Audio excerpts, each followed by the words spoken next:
The other thing that happened was we had a lady come to us for ministry, sweet little woman.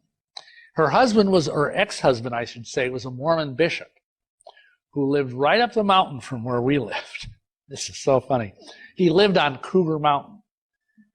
And this is near Issaquah, which is a suburb of Seattle. And she told us that she felt she needed deliverance. And she was a Christian. And I said, well, why is that? And she says, well, for one thing, my ex-husband's a Mormon.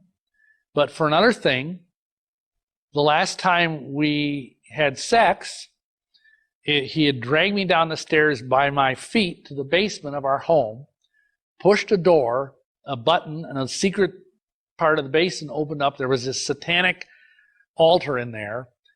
There were all these people in there. He threw on the altar. They tied her up.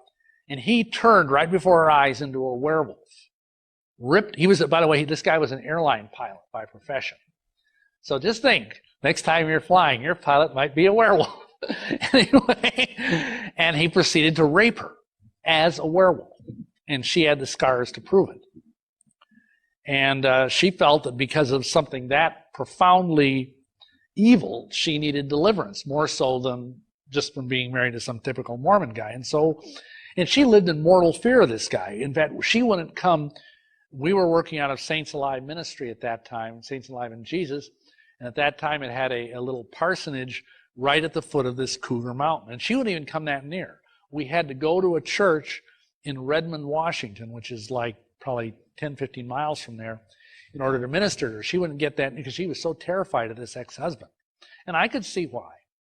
Now, this happened to my dear wife and her sister. We just moved to this very same place in 1987.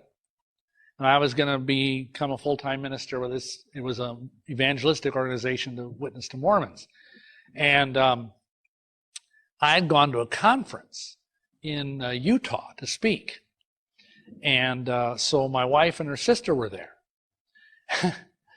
And we were only in that building a couple of months, and they hadn't even bothered to put a lock on the door because it was out in the middle of nowhere. I mean, it was like out in the country, so there was no lock. And we were living in this split-level house. And down below us was another guy that worked in the ministry. And so all of a sudden, the first night I was gone, naturally I was gone, they heard this boom, boom, boom outside. And they started praying, what's going on, and my wife ran down the stairs to lock the door wouldn't lock. And so they did the thing like you see in the movies, they rammed a chair into the door, just to try and keep it shut. And they looked out the living room window, and there it was, looking at them back. And this is from a second-story window. And it was a werewolf, just like you saw in that picture. It was like, 7 or 8 feet tall, big, looks like, Arnold Schwarzenegger with steroids and fur. And just the growl shook the house. And they were praying, and they were pleading the blood. This thing could not cross the blood. It could not, even though the house was totally defenseless in the natural, it could not cross the blood of the Lamb. It could not get in that house. And it was pacing back like a caged animal, which was good because we got footprints. Now policemen in the streets are chased down robbers and thieves, but it's the innocent ones